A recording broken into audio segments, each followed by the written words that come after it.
sangat sabar dan tidak pernah mendidik anaknya dengan cara memukuli mereka.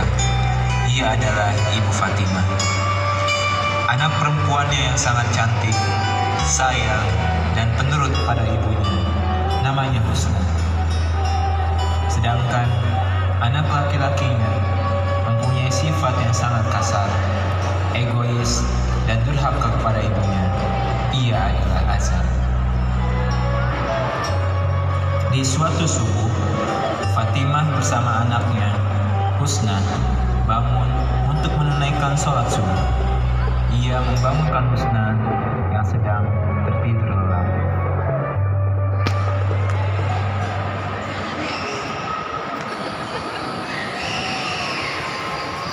Husna, bangun nak. Iya Bu. Cepat sana ambil air wudhu. Nanti waktu subuh sudah selesai. Tunggu dulu Bu, saya perbaiki tempat tidur dulu. Mana kakakmu Azam? Ustaz tidak tahu Bu, mungkin dia masih tidur. Tadi malam Kak Azam pulang larut. Emang Kak Azam mau sholat Bu? Boro-boro mau sholat, bangun saya susah. Kalau Kak Azam sholat, mungkin dunia ini sudah kiamat Bu. Hus, jangan ngomong kayak gitu nak. Itu juga dia itu saudaramu. Azam itu hanya salah bergaul, tetapi sebenarnya sifatnya tidak seperti itu nak. Justru kita sebagai keluarga harus mengingatkan dia. Ibu kenapa sih masih bela Kak Azam terus? Sudah jelas Kak Azam salah, Ibu masih bela. Sudah buat masalah, curi mangganya orang pula. Sudah, pergi cepat ambil air wudhu, baru kita sholat berjamaah. Jangan lupa nak, kalau lewat cabangnya kakakmu, bangunkan dia supaya kita sama-sama sholat berjamaah. Sama Ibu aja lah, kalau sama Husna, pasti dia nggak mau bangun, banyak alasannya.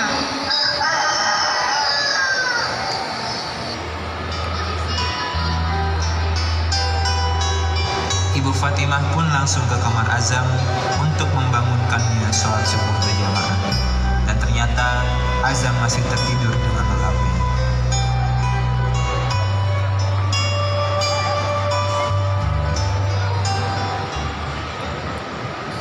Azam, bangun nak, sudah subuh, kita sholat berjamaah. Bu, kenapa datang ke sini sih? Ganggu orang tidur saja. Saya tahu ini sudah subuh, saya lagi asyik bermimpi juga. Saya malah sholat deh. Astagfirullah Azam. Bisa-bisanya kamu bicara seperti itu sama ibu. Siapa yang ngajarin kamu kayak gitu? Kamu itu kayak orang tidak punya aturan saja. Tadi malam kamu pulang jam berapa? Apa urusannya Bu? Mau tahu tadi malam saya pulang jam berapa? Itu urusanku. Lagi pula saya sudah besar Bu. Siapa yang bilang kamu masih bayi nak? Cepat bangun kita sholat subuh. Kalau kamu bangun kesiangan, ibumu nanti dipatok ayam loh. Sudahlah Bu, tidak usah ceramah lagi. Saya capek Bu, saya mau tidur dulu. Kalau Ibu mau sholat, sholat duluan saja. Azam, sampai kapan kamu begini terus? Kapan kamu insaf nak?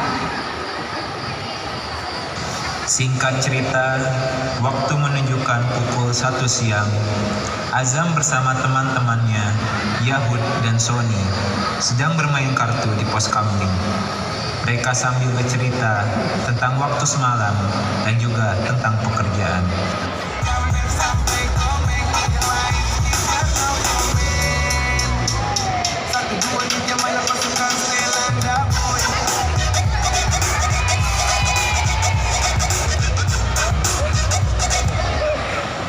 Hei bro, tadi malam kau pulang jam berapa? Jam 2. Kenapa? Hah? Jam 2? Saya dong, jam 4. Sony,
Gak usah ngimpi.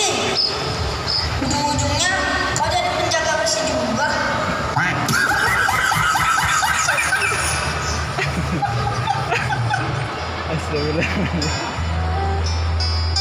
Keesokan harinya, Fatimah dan anaknya Husna pergi ke rumah Ustadz Rijal dalam rangka sebagai pembantu rumah tangga.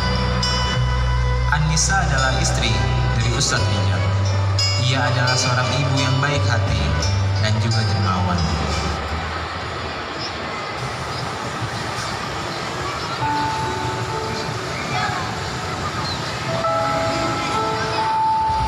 Bu, sejak ayah telah meninggalkan kita, Kak Azam malah semakin menjadi-jadi, sering bentak ibu, sering buat masalah, mencuri.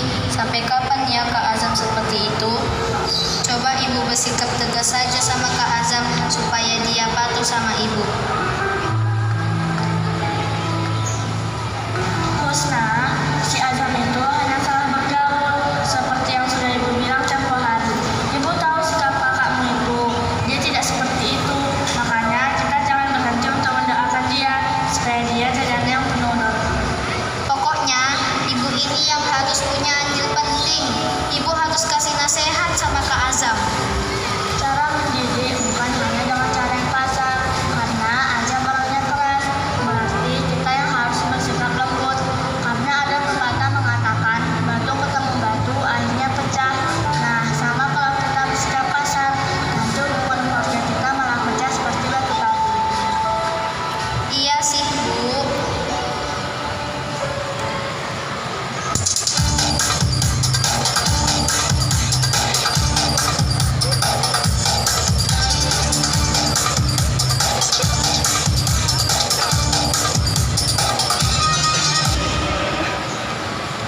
Bu Fatimah, ada yang mau saya bilang. Kenapa, Bu? Mulai bulan depan ada tambahan gaji. Oh iya, terima kasih Bu. Saya tidak tahu mau bilang apa, karena Ibu sudah banyak membantu keluarganya kami. Kalau tidak ada Ibu, mungkin sekarang saya dengan anak-anak tinggal di Bogor Barat sekarang. Iya loh Bu, dan jarang di dunia ini ada orang seperti ibu. Biasa saja Husna, tidak usah lebih begitu. Niatku hanya mau membantu keluarga kalian. Kalau begitu saya ke kantor dulu ya. Nanti jam 12 baru pulang. Oh iya, hati-hati ya di jalan. Iya, assalamualaikum. Waalaikumsalam.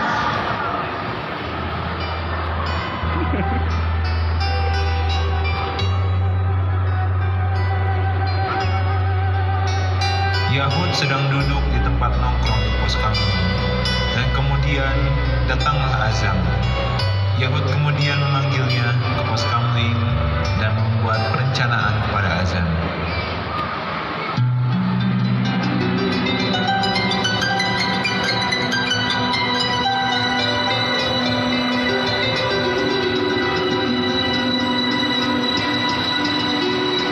Bro, saya punya rencana, Bro.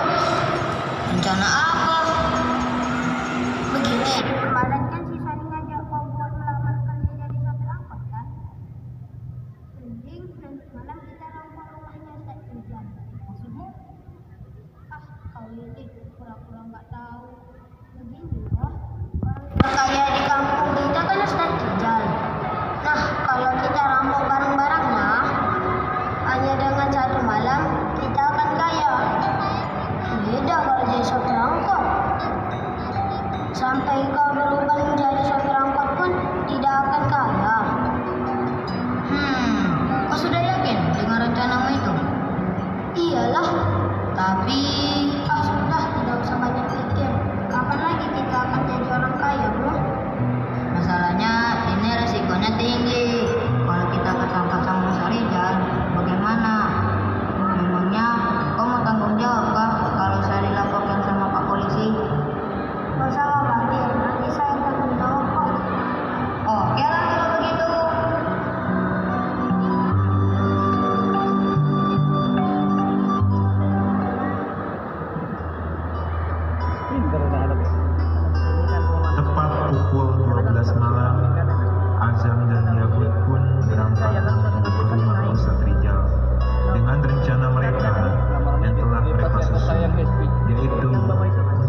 Astagfirullahaladzim. Hei, siapa kamu? Mau apa kamu di rumah saya?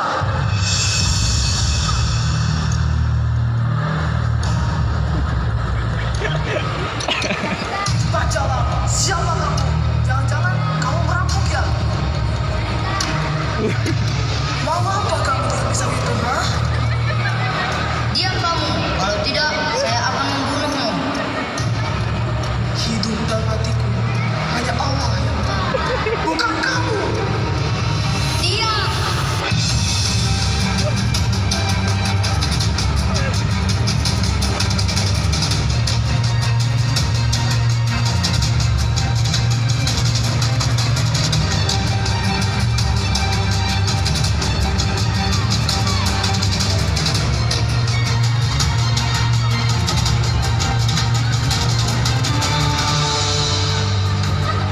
Masya Allah, Bang.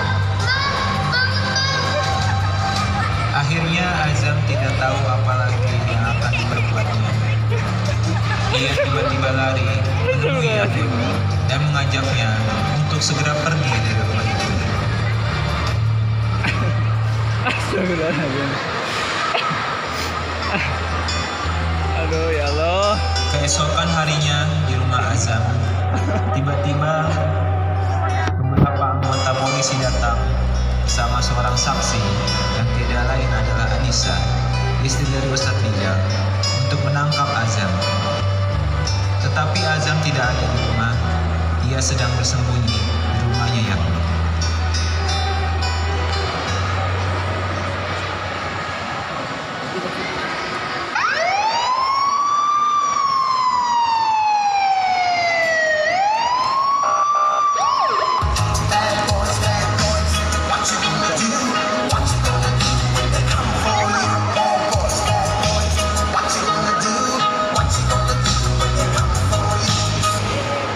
Assalamualaikum. Betul ini dengan rumah saudara Azam? Waalaikumsalam. Iya, kenapa ya? Kami dari kepolisian ingin mencari saudara Azam atas keterlibatan dalam kasus pencurian sekaligus pembunuhan Bapak Rijal. Astagfirullahaladzim, itu pasti salah Pak. Gak mungkin Azam bunuh Ustadz Rijal. Keluarga kami kenal dekat sama Ustadz Rijal. Tidak mungkin anakku sifatnya seperti itu.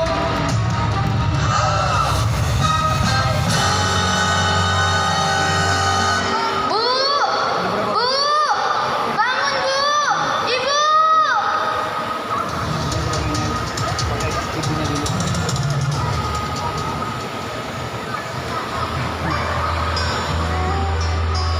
Di tempat lain, Azam merenungi perbuatan jahatnya selama ini pada orang lain, terutama kepada ibunya sendiri.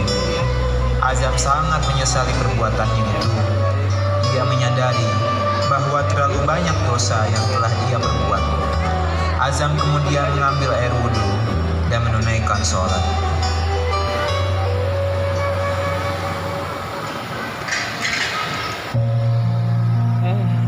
Perut sakit nih.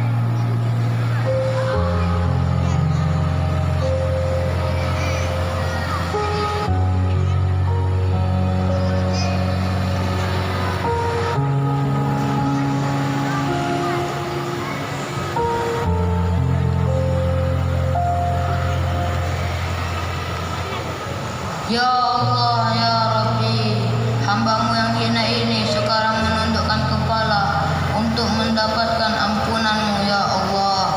Ampunilah segala kekhilafan hamba, ya Allah. Sebab hanya kepadamu lah hamba memohon ampunan dan kasih sayang. Berikanlah hamba kesempatan untuk meminta maaf kepada mereka yang telah hamba zalimi, ya Allah. Tunjukkanlah jalan yang lurus kepadaku, jalan yang telah engkau ridhoi, bukan jalan yang tersesat.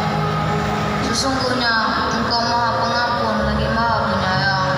Rabbana atina fid dunya hasanah wa fil akhirati hasanah wa qina adzabannar. Walhamdulillahi rabbil alamin.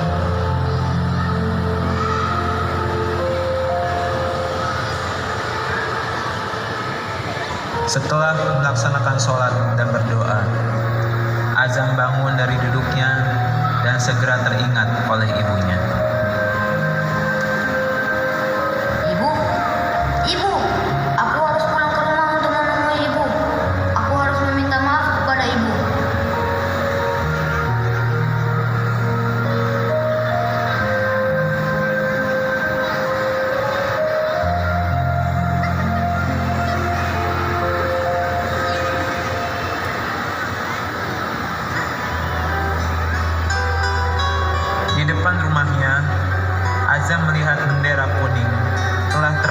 di depan rumahnya dan segera masuk ke dalam rumahnya.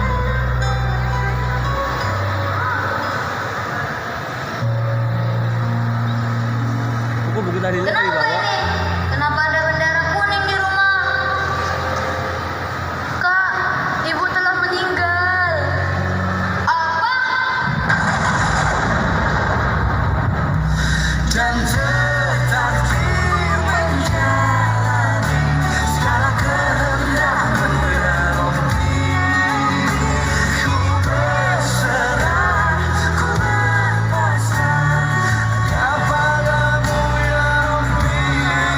Ibu, maafkan saya. Maafkan atas segala perbuatan yang saya lakukan. Saya bilang, Bu. Saya sangat menyesal, Bu. Ibu.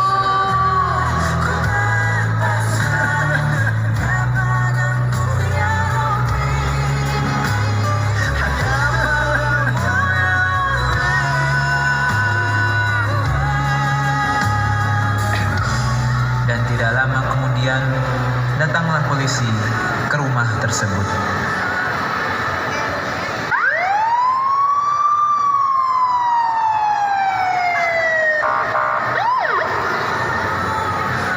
Saudara Azam, mari ikut kami ke kantor polisi. Cepat. Jangan, Pak. Tolong kasih lagi kakak saya, Pak.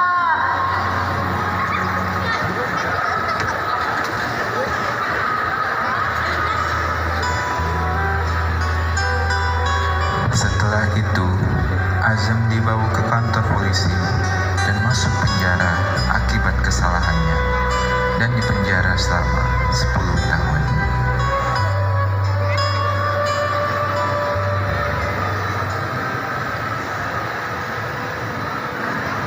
Sepuluh tahun kemudian.